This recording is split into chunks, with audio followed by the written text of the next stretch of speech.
இப்படி ஒரு நாள் உங்க வாழ்க்கையில வந்திருக்கான்னு கமெண்ட்ல சொல்லுங்க. நான் புவனேசன், சாஃப்ட்வேர் இன்ஜினியர், பெங்களூர்ல காசை மட்டும் வச்சு வாழக்கூடிய ஸ்கேன் பண்ணாத வாழ்க்கையில நாள் 17. என்ன ஃபர்ஸ்ட் டைம் பாக்குறீங்க அப்படின்னா மறக்காம ஃபாலோ பண்ணி சப்ஸ்கிரைப் பண்ணி. காலையில எந்திரிச்ச உடனே வழக்கம் போல இன்னைக்கு தர்பூசணி பழம் தான் நம்ம சாப்பாடு. குளிச்சுட்டு கிளம்புனா சாப்பிட போலான்னு சொன்னாங்க. பக்கத்துல இருக்க ஒரு ஃபுட் கோர்ட்டுக்கு சாப்பிட போனோம். அந்த கடை ஒரு 2 வாரமா பார்த்து வச்சு சாப்பிட போலான்னு நுழைஞ்சா, சரி இந்த கடை ஒரு மாதிரி இருக்கு, அதனால இங்க வேணாம், நம்ம வேற கடைக்கு போலான்னு வண்டியை வேற கடைக்கு விட்டாங்க. சரி வேற கடைக்கு போலான்னு எலக்ட்ரானிக் சிட்டில இருக்கக்கூடிய இன்ஸ்டால பார்க்கக்கூடிய மதுரைக்காரன் கடை இருக்குல்ல, அங்க போனோம். அங்க இருந்த கூட்டத்துக்கு எங்களால சாப்பிட முடியுமானா முடியல. ஏன்னா அவ்வளவு கூட்டம். நாங்களும் மெனுவும் சொல்லிட்டு ஒரு 1/2 மணி நேரம் வெயிட் பண்றோம். பசி வேற, மணி 3 ஒண்ணுமே சாப்பிட முடியல இருந்த கூட்டத்துக்கு. சரி பக்கத்துல ஏதாவது கடை இருக்கான்னு பார்த்தோம். வேலவன் மெஸ்னு ஒண்ணு இருந்தது. சரி வண்டி அங்க விடு அப்படின்னு இருந்த மெனு எல்லாத்துலயும் ஒண்ணு சாப்பிட்டு மதுரைக்காரன் வந்தோம். ஏன்னு கேக்குறீங்க, அப்படிதானே? இங்கதான் கோலி சோடா இருந்தது. எங்க நேரம் பாத்தீங்களா,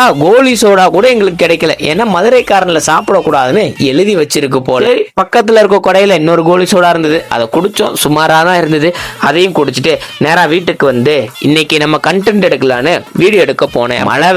மழை பெஞ்சு நம்ம டேவே ஸ்பாயில் பண்ணிருச்சு. அலுவலகத்தில இருந்து வேலை எல்லாத்தையும் முடிச்சுட்டு ஒரு பாட்டை கேட்டுட்டு ரிட்டர்ன் வந்துட்டேன். வரவுல இன்னொன்னு யோசிக்கணும். நம்ம ஸ்பிளிட் போட்டோம்ல, அந்த அமௌண்ட் எல்லாம் கணக்கு பண்ணி எழுதி வச்சிருக்கேன். அதை நம்ம சீக்கிரம் கொடுக்க போறோம். வாங்கிப்பாங்களா என்னன்னு தெரியல. மறக்காம ஃபாலோ பண்ணிடுங்க.